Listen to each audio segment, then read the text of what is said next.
For this episode, I will solve a 2 times 2 Rubik cube. First, I will jumble it.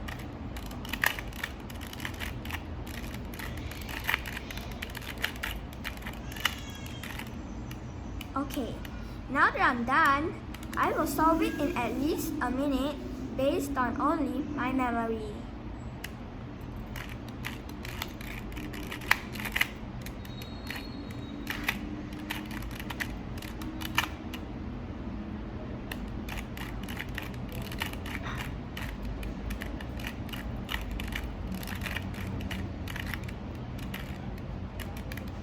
Done. That it is for the video, and see you again. Be sure to like, subscribe and share.